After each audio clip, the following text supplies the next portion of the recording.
ഞങ്ങൾ വ്യക്തിപരമായി ഇതിനെ കാണുന്നത് കണ്ണൂരിലെ BJP NDA ബന്ധുക്കൾ മാത്രമല്ല, കണ്ണൂരിലെയും കേരളത്തിലെയും മുഴുവൻ സമാധാന പ്രിയരെയും അക്രമ രാഷ്ട്രീയത്തിനെതിരെ ചിന്തിക്കുന്നവരെയെല്ലാം രോമാഞ്ചം കൊള്ളിച്ചൊരു തീരുമാനമാണ് രാഷ്ട്രപതിയും പ്രധാനമന്ത്രിയും എടുത്തിട്ടുള്ളത്. ഇത് ചിലപ്പോൾ കുറച്ചാളുകളെ കണ്ണൂരിൽ ഞെട്ടിച്ചിട്ടുണ്ടാവും. പിണറായിസം കൊണ്ട് നടക്കുന്ന ജയരാജന്മാരെ ചിലപ്പോൾ ഞെട്ടിച്ചിട്ടുണ്ടാകും. ബാക്കി എല്ലാവരെയും സന്തോഷിപ്പിച്ചിട്ടുള്ള ഒരു നല്ല തീരുമാനമായിട്ടാണ് കാണുന്നത്. സദാനന്ദ മാഷ് പറഞ്ഞത് ശരിയാണ്. സാധാരണ ഇപ്പോൾ നമ്മളൊരു രാജ്യസഭയിലേക്ക് വരികയാണെങ്കിൽ അവർക്ക് ആ സംസ്ഥാനത്ത് ഏത് സംസ്ഥാനത്താണ് തിരഞ്ഞെടുക്കപ്പെടുന്നത് അവിടെ മാത്രമാണ് അവരുടെ വികസന ഫണ്ടൊക്കെ ഉപയോഗിക്കാൻ പറ്റുക. സദാനന്ദ മാഷക്ക് ഇന്ത്യയിൽ എവിടെ വേണമെങ്കിലും അദ്ദേഹത്തിൻ്റെ വികസന ഫണ്ട് ഉപയോഗിക്കാം. തീർച്ചയായും കണ്ണൂരിലെ ജനങ്ങൾക്ക് വളരെ വളരെ സന്തോഷകരമായിട്ടുള്ള ഒരു ദിവസമാണ് സദാനന്ദ മാഷ് രാജ്യസഭാ മെമ്പറായിട്ട് സത്യപ്രതിജ്ഞ ചെയ്യുന്നത്. അദ്ദേഹത്തിന് എല്ലാ ഭാവുകങ്ങളും വിജയങ്ങളും ആശംസിക്കുകയാണ്. വെള്ളാപ്പള്ളി നടേശൻ്റെ പ്രതികരണം ഇപ്പം വലിയൊരു ചർച്ചാ വിഷയമായിരിക്കുകയാണല്ലോ. യഥാർത്ഥത്തിൽ വെള്ളാപ്പള്ളി പറഞ്ഞതിനെ പ്രതിപക്ഷ നേതാവടക്കം ഉള്ള ആളുകൾ എതിർക്കുന്ന ഒരു സാഹചര്യമുണ്ട്. എന്താണ് BJPയുടെ സ്റ്റാൻഡ്? വെള്ളാപ്പള്ളി പറഞ്ഞതിനോട് യോജിപ്പാണോ? BJPയുടെ രാഷ്ട്രീയം വളരെ വ്യക്തമാണ്. പ്രീണന രാഷ്ട്രീയത്തിന് ഞങ്ങളെതിരാണ്. ഇന്ത്യയിലാകെ കോൺഗ്രസ് പ്രത്യേകിച്ച് കേരളത്തിൽ നടത്തിക്കൊണ്ടിരിക്കുന്ന ഒരു പ്രീണന രാഷ്ട്രീയമുണ്ട്. പ്രത്യേകിച്ച് മുസ്ലിം പ്രീണന രാഷ്ട്രീയം എന്ന് തന്നെ പറയാം. അത് സഹികെട്ടപ്പോൾ അദ്ദേഹം പൊട്ടിത്തെറിച്ച് പറഞ്ഞു എന്നുള്ളതാണ് എനിക്ക് തോന്നുന്നത്. യഥാർത്ഥത്തിൽ വെള്ളാപ്പള്ളി നടേശൻ പറഞ്ഞത് കേരളത്തിൽ ഒരുപക്ഷെ പുരോഗമന മുസ്ലിങ്ങൾക്ക് തലനാട്ടി നടക്കേണ്ട ഒരു സ്ഥിതിവിശേഷമാണ് സൂംബ നൃത്തത്തിൻ്റെ വിഷയം. അതുപോലെ തന്നെ നമ്മുടെ സ്കൂളിലെ സമയമാറ്റത്തെ സംബന്ധിച്ചുള്ള വിഷയം. നമ്മൾ മനസ്സിലാക്കേണ്ടത് 365 ദിവസത്തിൽ കേരളത്തിൽ സ്കൂളുകൾ പ്രവർത്തിക്കുന്നത് ഒരു 150 ദിവസം പോലുമില്ല. മഴ വന്നാൽ സ്കൂളില്ല, ഹർത്താൽ ബന്ദ് എന്ന് പറഞ്ഞ സ്കൂളില്ലാതായിരിക്കും. അതുപോലെ തന്നെ അക്രമ രാഷ്ട്രീയത്തിൻ്റെ പേരിൽ സ്കൂളില്ലാണ്ടായിരിക്കും, ദേശീയ പണിമുടക്കിൻ്റെ പേരിൽ സ്കൂളില്ലാണ്ടാകും. ഇതാണ് കേരളത്തിൻ്റെ സ്ഥിതി. അപ്പോൾ സ്വാഭാവികമായും കേരളത്തിലെ വിദ്യാഭ്യാസ രംഗത്ത് വന്നുകൊണ്ടിരിക്കുന്ന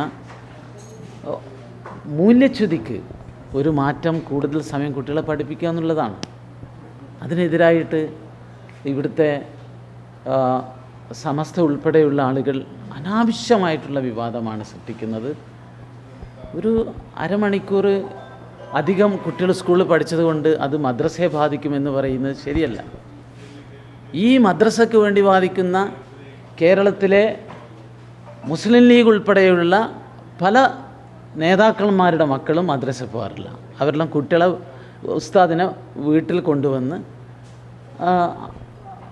മദ്രസ പഠനം എന്നൊക്കെ പറഞ്ഞിട്ടുള്ള കാട്ടിക്കൂട്ടൽ മാത്രമാണ് നടത്തുന്നത്. ഇവിടുത്തെ പ്രധാനപ്പെട്ട മുസ്ലിം ലീഗ് നേതാക്കന്മാരുടെ മക്കളൊന്നും മദ്രസയിൽ പോകാറില്ല. അവരൊക്കെ വീട്ടിൽ നിന്ന് തന്നെ ട്യൂഷൻ കൊടുത്തിട്ടാണ് മതപഠനം നടത്തുന്നത്. ഞങ്ങളൊക്കെ രാവിലെയും വൈകുന്നേരവും മദ്രസയിൽ പോയവരാണ്. അത് നമ്മുടെ പൊതുവിദ്യാഭ്യാസത്തെ ബാധിച്ചിട്ടുണ്ട്. പിന്നീടാണ് ചില പരിഷ്കാരങ്ങൾ വരുത്തി രാത്രി മദ്രസയിൽ രണ്ടും പോകേണ്ടതില്ല, ഏതെങ്കിലും ഒരു സമയത്ത് പോയാൽ മതി എന്നുള്ള പരിഷ്കാരം മദ്രസ രംഗത്ത് ഞങ്ങളുടെയൊക്കെ കുട്ടിക്കാലത്ത് വന്നിട്ടുള്ള മാറ്റങ്ങളാണ്. അപ്പോൾ ഇവിടെ കാലോചിതമായി ഒരു പരിഷ്കാരം വിദ്യാഭ്യാസ രംഗത്ത് വേണം. കേരളത്തിലെ വിദ്യാഭ്യാസ രംഗത്ത് തീരെ കുട്ടികൾക്ക് പഠിക്കാൻ സമയമില്ല. ആ സന്ദർഭത്തിലാണ് അനാവശ്യമായ വിവാദം ഉണ്ടാക്കുന്നത്. അതിൻ്റെ മുമ്പിൽ UDF LDFും മുട്ടിട്ടെഴുകയാണ് ഇത്തരം തെറ്റായ വാദങ്ങൾക്കെതിരെ. അപ്പോൾ അതെല്ലാം ഉള്ള ഒരു പശ്ചാത്തലത്തിൽ സൂംബ നൃത്തവുമായി ബന്ധപ്പെട്ട് ഒക്കെ വന്നിട്ടുള്ള വിമർശനത്തിൻ്റെയൊക്കെ പശ്ചാത്തലത്തിലാണ് ഇവിടെ വെള്ളാപ്പള്ളി ഇങ്ങനെ ഒരു ഉള്ളിത്തട്ടി ചില കാര്യങ്ങൾ പറഞ്ഞിട്ടുള്ളത്. ഇത് കുറ്റപ്പെടുത്തേണ്ട വെള്ളാപ്പള്ളിയല്ല, CPM-ൻ്റെയും അതുപോലെ തന്നെ കോൺഗ്രസിൻ്റെയും ഈ വളരെ വളരെ വൃത്തികെട്ട പ്രീണന രാഷ്ട്രീയമാണ് അവസാനിപ്പിക്കുന്നത്. ഇത് വളരെയധികം സമൂഹത്തിൽ ഭിന്നിപ്പുണ്ടാക്കുന്ന തരത്തിലുള്ള ഒരു പ്രസ്താവനയാണല്ലോ. അപ്പോൾ ഒരു മതസാമുദായിക നേതാവിൽ നിന്ന് ഇത്തരത്തിലുള്ള ഒരു പ്രസ്താവന വരാൻ പാടുണ്ടോ? അത് ഒഴിവാക്കപ്പെടേണ്ടതല്ലേ? ഇവിടെ ക്രിസ്മസ് വെക്കേഷനും ഓണം വെക്കേഷനും ഒക്കെ വെട്ടിച്ചുരുക്കണമെന്ന് പറയുന്നത് സമൂഹത്തിൽ ഭിന്നിപ്പുണ്ടാക്കുന്നതല്ലേ? ആ ചോദ്യം എന്തുകൊണ്ട് നമ്മൾ ചോദിക്കുന്നില്ല? അപ്പം എവിടുന്നാണ് ഭിന്നിപ്പിൻ്റെ സ്വരം ഉയർന്നിട്ടുള്ളത്?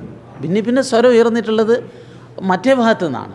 അതിനെ നമ്മൾ വേണ്ട വിധത്തിൽ വിമർശിക്കാത്തതും തള്ളിപ്പറയാത്തതും കൊണ്ടാണ് ഇത്തരമൊരു സാഹചര്യം ഉണ്ടായിട്ടുള്ളത്. ഈ മുസ്ലിം വിഭാഗത്തിൻ്റെ ഇംഗിതമനുസരിച്ചാണ് സംസ്ഥാന സർക്കാർ മുന്നോട്ട് പോകുന്നത് എന്നതാണ് പ്രധാനപ്പെട്ട വിമർശനം. ആ വിമർശനം അബ്ദുള്ള കുട്ടി അംഗീകരിക്കുന്നു. ഇപ്പോൾ സൂംബ നൃത്തത്തിൻ്റെ വിഷയത്തിൽ, സ്കൂൾ സമയമാറ്റത്തിൻ്റെ വിഷയത്തിൽ, നിങ്ങൾ ഓരോ വിഷയത്തിലും എടുത്തു നോക്കൂ. കേരളത്തിലെ ഗവൺമെൻറ് എടുക്കുന്നത് എന്താണ്?